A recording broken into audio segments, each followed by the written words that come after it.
15장 13절에서 15절에 있는 말씀입니다. 우리 같이 읽습니다. 우리가 만일 미쳤어도 하나님을 위한 것이요 정신이 온전하여도 너희를 위한 것이니 그리스도의 사랑이 우리를 강권하시는도다. 우리가 생각하건대 한 사람이 모든 사람을 대신하여 죽었은즉 모든 사람이 죽은 것이라. 그가 모든 사람을 대신하여 죽으심은 살아있는 자들로 하여금 다시는 그들 자신을 위하여 살지 않고 오직 그들을 대신하여 죽었다가 다시 살아나신 이를 위하여 살게 하려 함이라. 아멘. 언제부터인지 모르지만 사람들이 가끔 묻습니다. 목사님은 성경에 나오는 인물 가운데 누구를 이렇게 좋아하십니까? 흔히들 주고받는 이야기입니다. 근데 저는 주저함이 없이 두 사람을 이야기합니다. 구약에서는 다윗이고요, 신약에서는 바울입니다. 자연스럽게 저는 그 두 사람의 생애가 저한테 주는 교훈이 컸습니다. 아주 깊은 인상을 받았습니다.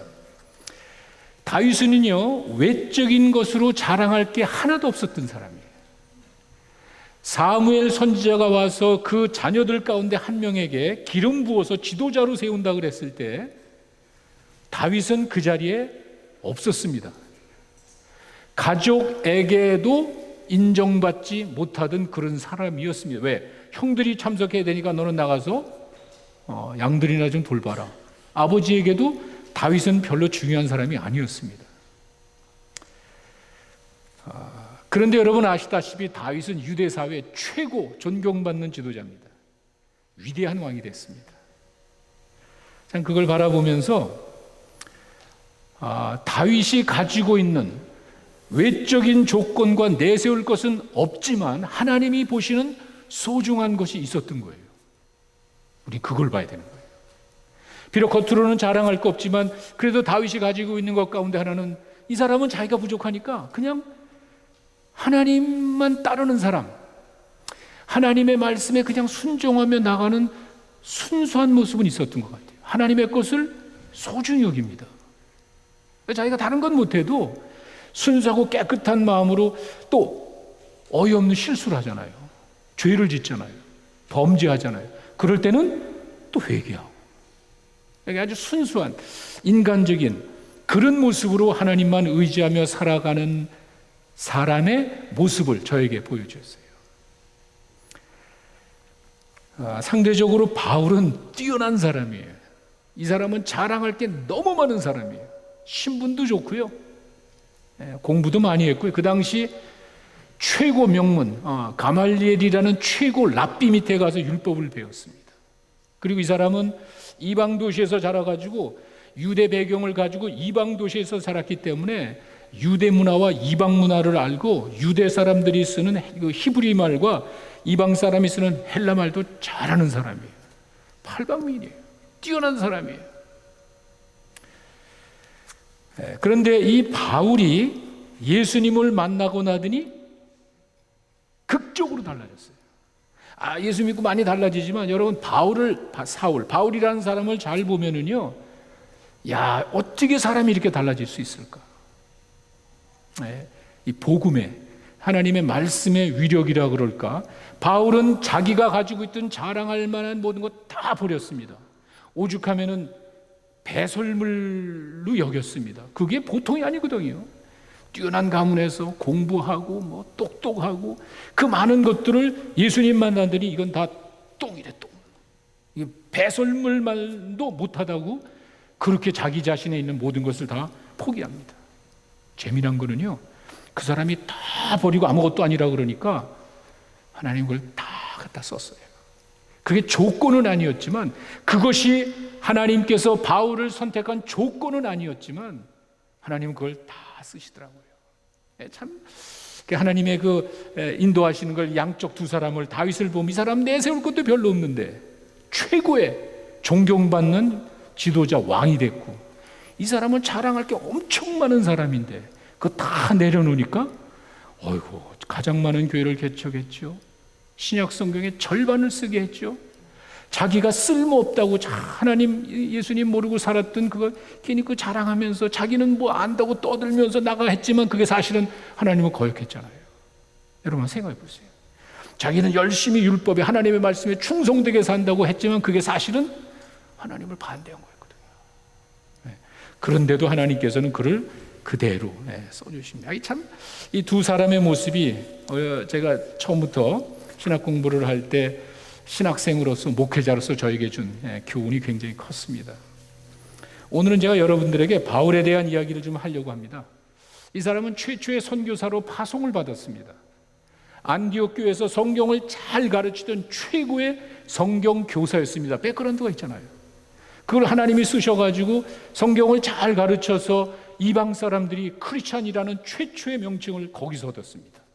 이 유대 땅에서 얻은 게 아니에요. 예수님 밑에서 훈련받은 사람이 그런 게 아니에요.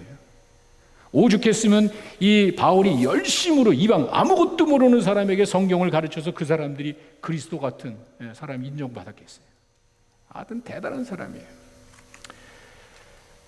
근데 이제 한때는 이 사람이 예수 믿는 사람을 잡아다 죽이고 정말 죽였어요, 바울이.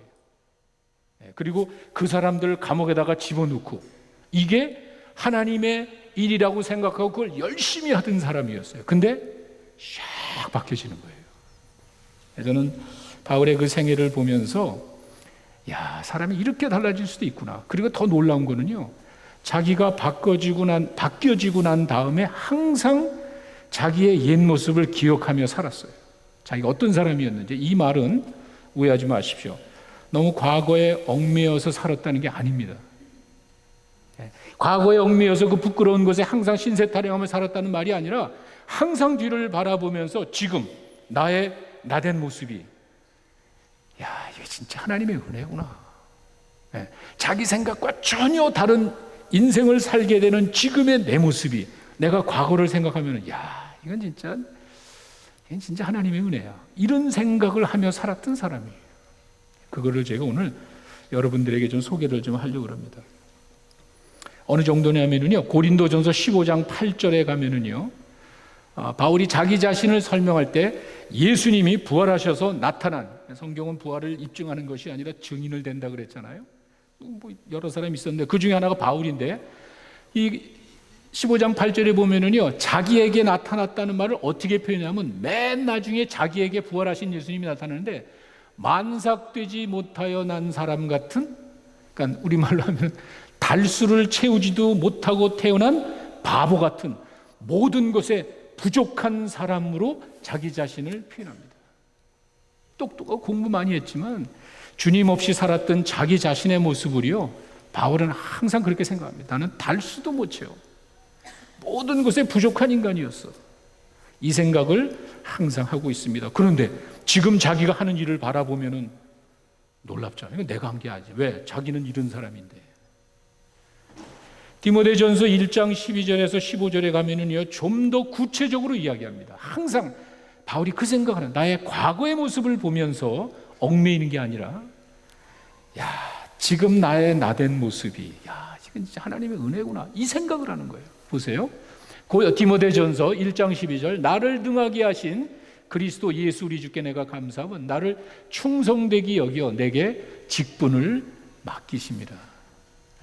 그저 자기가 잘못된 거는 이야기하지 않고 그냥 자기가 열심히 하려는 그 마음 하나만 보시고 자기에게 직분을 맡겼대. 근데 자기는 어떤 사람인지 아세요? 내가 전에는 비방자요, 박해자요, 폭행자였어.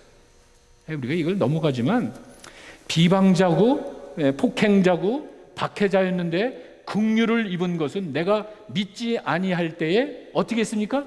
알지 못하고요. 자기는 열심히 그것이 하나님의 일이라고 이야기했습니다. 율법에 순종하면서 율법을 충성스럽게 살아가면서 빗나간 놈들을 내가 정죄하면서 잡아다가 감옥에다 갖다 집어넣고 어떻게 심하면 죽이기까지 했는데 이게 자기는 하나님의 일이라고 생각한 거예요.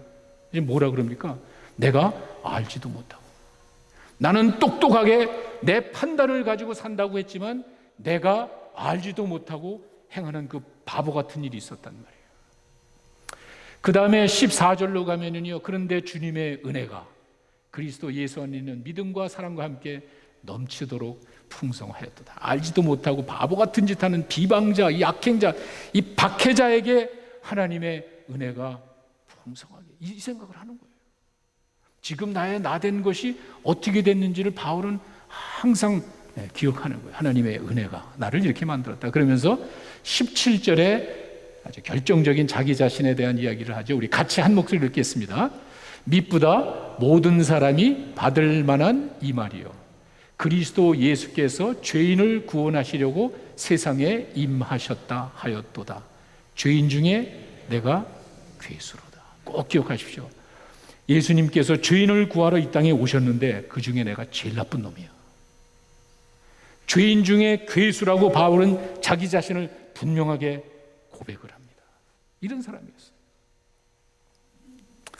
자, 이런 사람이 예수를 만나고 나도 인생이 바뀌었는데, 전에는요 교회를 죽이려고 예수 믿는 사람들을 잡아다 감옥에 넣는데 이제는 그 예수님을 전하는 사람이 된 거예요.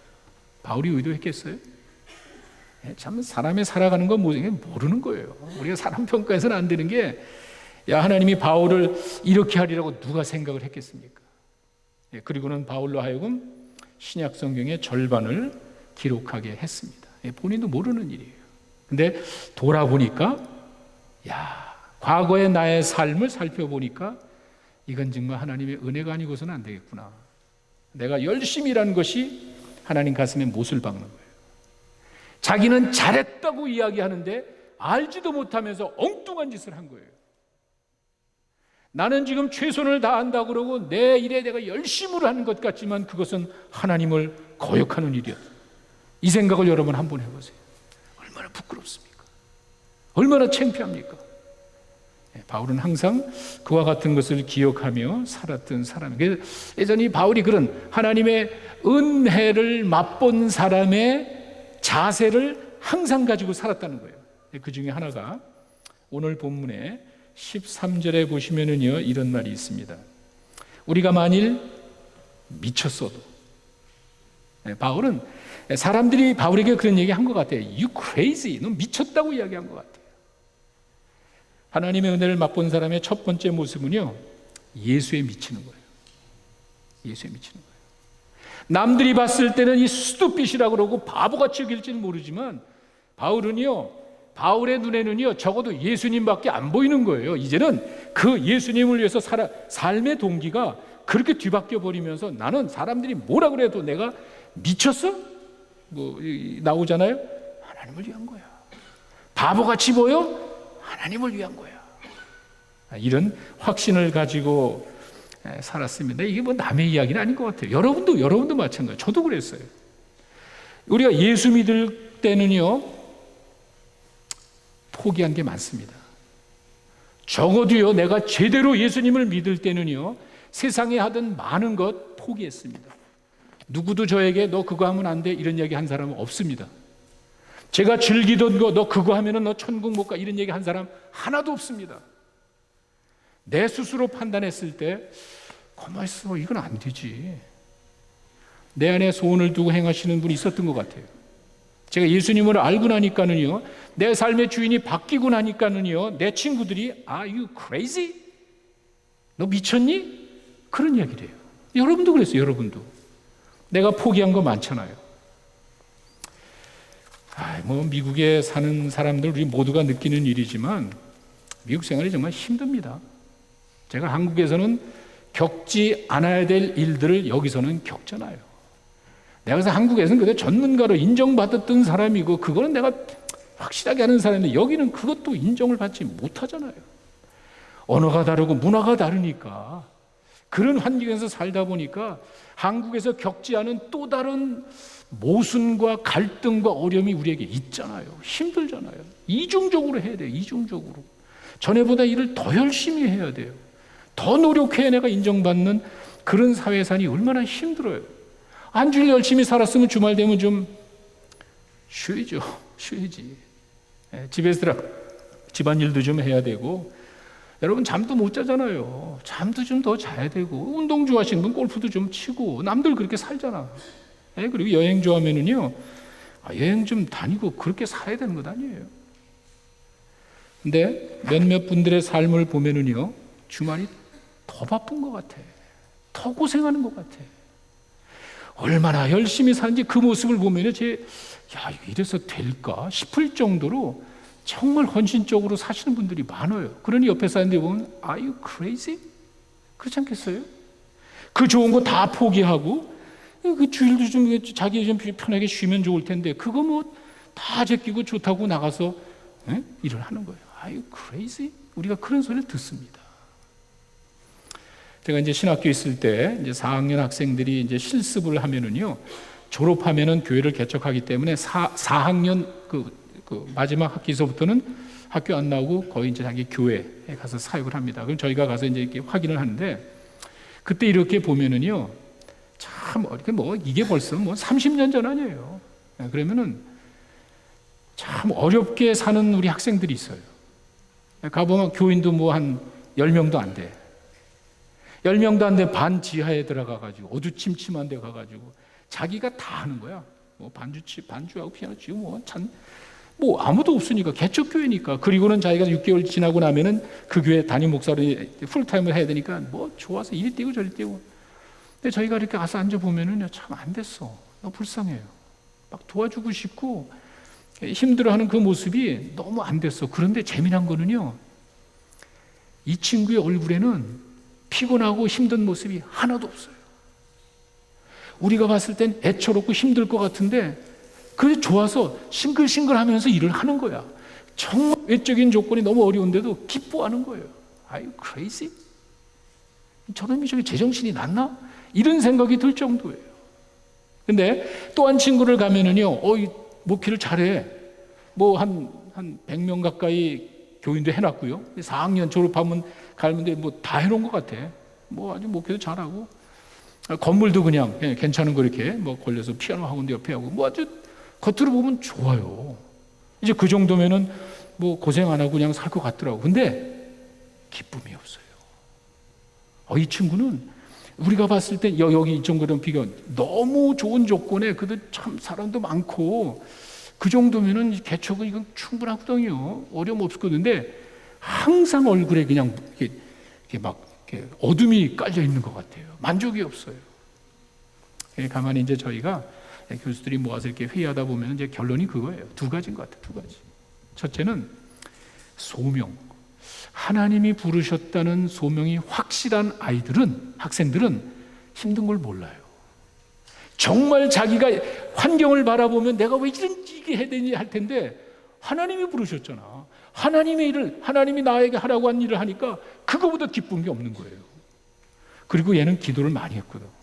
기도하고 결정을 한 거기 때문에 이건 하나님이 나에게 주신 사역처야라고 생각을 하니까 이 소명이 있고 기도하고 결정한 그 사역에 대해서는 힘들어도 환경이 전혀 문제가 안 돼. 정말이에요. 기뻐하면서 하는 거예요. 근데 이 친구는 가만히 보니까 소명이 없는 것 같아. 정말 하나님이 부르셔서 목회하는 게 아니라 그냥 자기가 뛰어난 그런 재능 가지고 자기 힘으로 한번 해보려고 그런 것 같아. 기도 별로 안 한 것 같아. 그러니까 불만스러운 거예요. 모든 게 불만스러워. 욕심이 있으니까 내가 이렇게 더 해야 되는데 내 능력과 내 이걸 봐서는 훨씬 더 좋아야 되는데 그만큼 이게 안 되니까 남들보다 훨씬 좋은데도 이게 불만스러운 거예요. 그걸 바라보면서 그래, 우리 믿는 사람들의 삶의 모습이 어쩌면 그럴 수 있겠다. 사람들이 봤을 때는 좀 이 바보 같은 그런 저렇게 고생하면서 뭘 좋아하냔 말이에요. 그럴 수도 있겠다. Are you crazy? 바울이 그런 이야기를 들었습니다. 그러나 바울은 항상 그의 마음속에 더 많은 걸 받았죠. 나의 이 과거의 삶을 보면요, 지금 나의 나된 모습을 보면은요, 이건 아니지. 나는 옛날에 잘못된 놈을 잡아다가 죽였습니다. 나는 옛날에 내가 봤을 때 하나님의 법에 빗나갔다는 놈들은 잡아다가 감옥에 집어넣고 무조건 그 놈들을 내 마음대로 막 처리했습니다. 그러면은요, 바울이 지금 어떻게 돼야 돼요? 자기는 그 열심히 잘한다고 했죠. 그게 하나님을 거역하고 잘못된 것이라는 것이 드러났으면은요, 이제 바울은 어떻게 해야 돼? 죽어야죠. 당연히 죽었어야죠. 왜? 하나님을 거역했는데, 하나님을 거역하고 하나님의 뜻을 방해하고 비방했으면은 당연히 벌을 받아야 되는데 그게 아니잖아요. 하나님께서는 바울에게 그렇게 하지 않으셨잖아요. 이런 생각을 하면 바울의 마음속에는 하나님 감사한 거예요. 자기가 언젠가 하나님 앞에 갔을 때, 여러분 그 앞에 고린도후서 앞에 가시면 그리스도의 심판대라는 이야기를 합니다. 우리 믿는 자들이 꼭 기억해야 될 말씀 가운데 하나가 5장 위로 올라가시면은요 10절에 이런 말이 있거든요. 제가 그냥 읽어드릴게요. 우리가 다 반드시 그리스도의 심판대 앞에 나타나게 돼요. 바울은 그런 생각을, 내가 과거의 모습으로 그렇게 열심히 나는 한다고 했지만 알지도 못하면서 엉뚱하게 하나님의 일을 방해하고 하나님을 거역한 모습으로 그리스도의 심판대 앞에 서면은 어떻게 되겠어요? 바울이 그 생각을 하는 것 같아요. 내 인생에 언젠가 하나님 앞에 서면은 어떻게 되겠냐면, 너 뭐하고 살았니? 아이들이 아무리 뭐 딴소리 하더라도 성적표 가져오면 그거 보면 다 되는 거 아니에요? 이 자식들이 뭐 했는지 딴짓 했는지 그 성적표 보면 그도 대충, 뭐 다는 아니겠지만 이놈이 공부를 하면서 지냈는지 엉뚱한 짓인지 대충 보는 거 아니에요?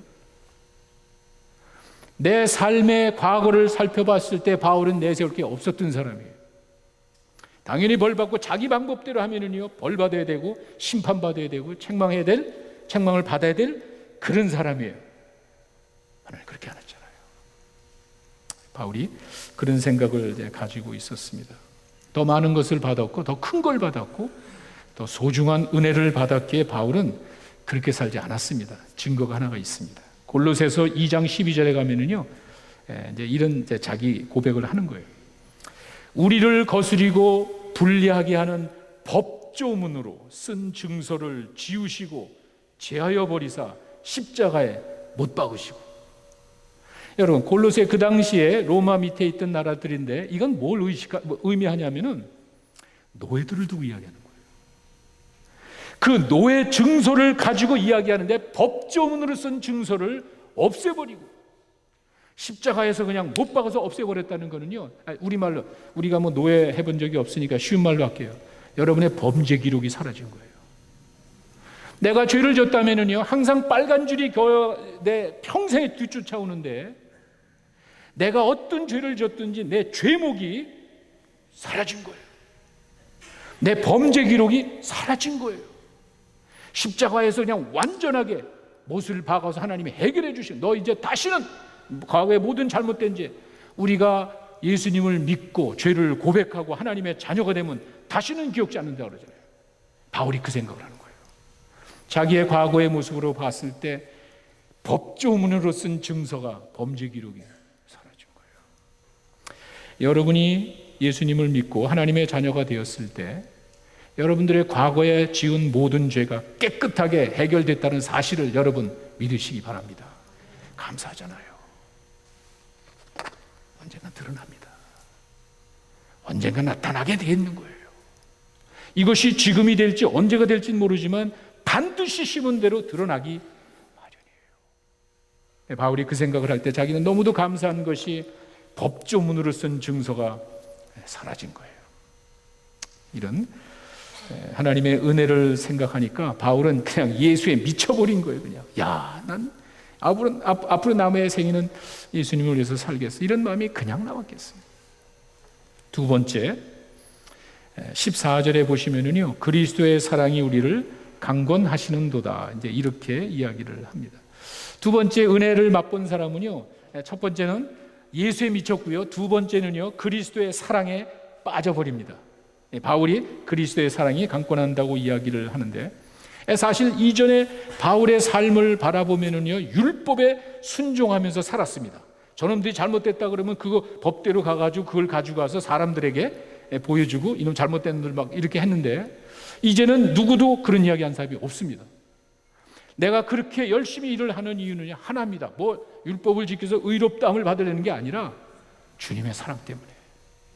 아까 말씀드린 그런 하나님의 은혜를 생각하니까는요 내 범죄 기록을 깨끗하게 씻어준 그 주님을 생각하니까는요 그걸 그냥 했습니까? 십자가에서 피 흘리면서 고통당하시면서 나를 대신해서 그런 모든 고난을 당하신 주님을 생각하니까 감사한 거예요. 바울이 그 마음을 가지고 그리스도의 사랑을 가지고 일을 했지 누가 요구해서 일을 한 게 아니었습니다. 어느 정도냐면요 고린도후서 11장 23절과 27절에 가면은 아까 제가 우리 학생 얘기했잖아요. 바울이 엄청 고생을 했어요. 바울이 자기가 예수님 믿고 좀 새롭게 살아갈 때 일이 뭐 평탄 이게 아니었어요. 잘 나가던 거 포기하고 좀 예수 믿으면 좀 잘 돼야 되는데 그게 아니었어요. 엉망이에요, 엉망. 보세요. 뭐 거짓 교사들을 얘기하잖아요. 너희들이 일꾼이야? 정신없는 말 하지 마. 나는 엄청 일을 했어. 매도 수없이 맞고 여러 번 죽었고 유대인들에게 40에 하나를 감한 매를 5번이나 맞았어. 그 다음에 가시면 태장을 맞았지요. 뭐 배가 파손돼서 고생하지요. 뭐 강의 위험, 뭐 동족의 위험. 그리고 27절로 가시면은요, 이 사람이 이제 마지막으로 하는 이야기가 내가 배도 고프고 잠도 못 자고 굶주리고 이렇게 살았는데 힘든 걸 모르는 거예요. 이런 어려움 가운데 바울이 들어갔지만 자기한테는 그게 아무 문제가 되지 않아요. 왜? 주님의 사랑 때문에. 그 사랑이 어떤 사랑이냐면은 바울이 로마서 5장 8절에 이야기합니다. 우리가 죄인 되었을 때 그리스도께서 우리를 위하여 죽으심으로 하나님께서 우리에 대한 자기의 사랑을 확증하셨느니라는 이 사랑이 바울을 감고 나는 거예요. 사실 보통 우리들이 사랑이라는 것은 근데 우리는 이해를 못해요. 이 로마서 5장 8절 우리는 이해하는 사람 하나도 없습니다. 왜? 우리가 그렇게 할 수가 없기 때문에. 죄인을 사랑합니까? 우리가 말은 듣지만 여러분 죄인을 정말 사랑할 수 있습니까? 힘든 거예요. 바울은 잘 기억하십시오. 회개하고 잘못하고 깨닫고 돌아왔을 때 하나님께서 그래 용서해 줄게. 내가 너를 내 사도로 삼아 줄게. 아니잖아요. 바울이 지금 생각하는 거는요, 자기가 깨닫고 뉘우치고 돌아왔을 때 용서해 주는 그 정도 종교가 아니라는 거예요. 그 정도 하나님이 아니라는 거예요. 죄인 되었을 때, 내 자식이 잘못할 때, 내 남편이, 내 아내가 엉뚱한 짓을 했을 때 힘들어요. 우리 인간의 생각을 가지고는 정말 감당하기 어려운 그런 일입니다. 바울이 사도행전 8장에서 이런 이야기를 합니다. 사도행전 8장 3절에 구체적으로 이야기하죠. 사울이 교회를 잔멸할세. 사울이 예수 믿는 사람들 씨를 말려버리는 거예요. 교회가 뭐 건물이 아니라 예수 믿는 사람들이잖아요. 이런 사람이었어요. 바울은 자기가 과거에 했던 일을 생각하면은요, 교회를 싹 쓸어버리려고 작정하면서 살았던 사람이었어요. 사도행전 22장 4절로 가면요, 더 구체적으로 이야기하죠. 그래서 총독 앞에서 뭐라 하냐면, 내가 이 돌을 박해하여 사람을 죽이기까지 하고. 이 사람이 아주 무서운 사람이에요. 사람을 자기가 죽이기까지 했대요. 이런 인생을 살았던 사람입니다. 그래서 바울은 자기 자신을 죄인 중에 괴수로 그렇게 고백을 합니다. 아까 제가 읽어드린 디모데전서 1장 14절 15절에 하나님의 은혜가, 주의 은혜가 우리 모두에게 임하였고 그 중에 내가 정말 죄인 중에 괴수야. 바울은 항상 그와 같은 것을 염두에 두며 그런 자기가 깨닫고 뉘우치고 돌아와서가 아니라 이미 내가 죄인 되었을 때도 사랑해 주신 그 하나님의 그 사랑을 생각하고 은혜를 생각하니까 바울이 얼마나 감격하는지, 이제 더 이상 자기가 바랄 것이 없기 때문에 얼마나 하나님의 은혜를 사모하며 사는지 우리가 이제 볼 수가 있습니다. 자기의 그런 나머지의 모든 인생 자체가 정말 하나님의 그 사랑에 이끌려서 살았던 그것을 이제 고백을 합니다. 또 하나 마지막은요, 15절에 나와 있죠. 그가 모든 사람을 대신하여 죽으심은 살아있는 자들로 하여금 다시는 자신을 위하여 살지 않고 죽은 자를 대신하여 죽었다가 살아난 예수님을 위해서 살게 하려 합니다. 바울은 이렇게 은혜를 맛본 사람으로서 예수에 미쳤고 하는 예수의 사랑에 빠진 사람이고, 이제는 내가 예수님을 위해서 살겠습니다. 이제 작정을 하며 사는데 그 이유가 바로 나를 위해서, 나 자신을 위해서 사는 게 아니라 나를 위해 죽으신 그 주님을 생각할 때 나도 주님을 위해서 살겠습니다. 이런 이야기를 합니다.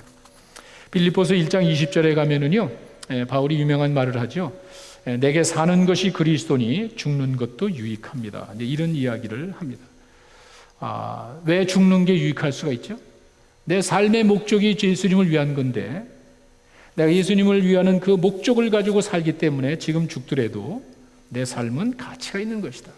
우리가 어떤 생각을 가지고 살아가는지 그것을 이야기합니다. 근데 사실 우리가 우리 자신에게는 좀 관대합니다. 제 개인적인 삶을 이렇게 돌아봐도 나는 조금 거짓말해도 괜찮아요. 내가 좀 남을 미워해도 그렇게 크게 죄책감을 느끼지는 않습니다.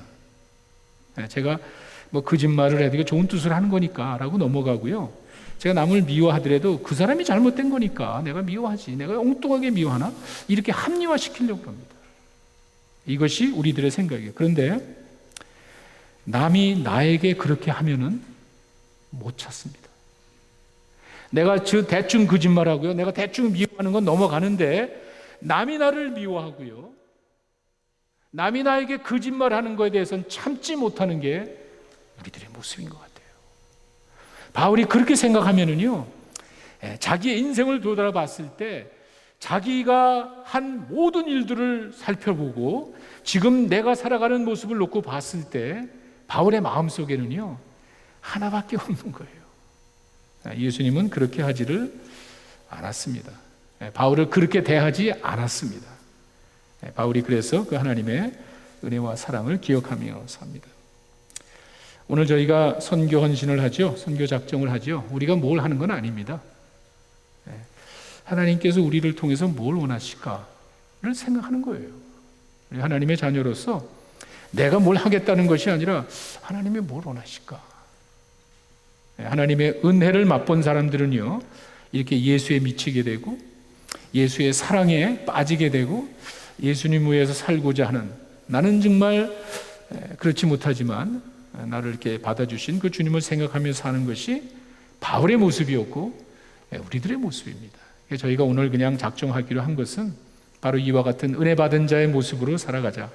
누가 강요하는 거 없습니다. 여러분들께 누가 뭐 요구하는 것도 아닙니다. 그래서 주님의 은혜를 생각하면서 하나님이 주신 것들을 나눈다는 마음으로 참여하는 여러분 되시기를 바랍니다. 기도하겠습니다.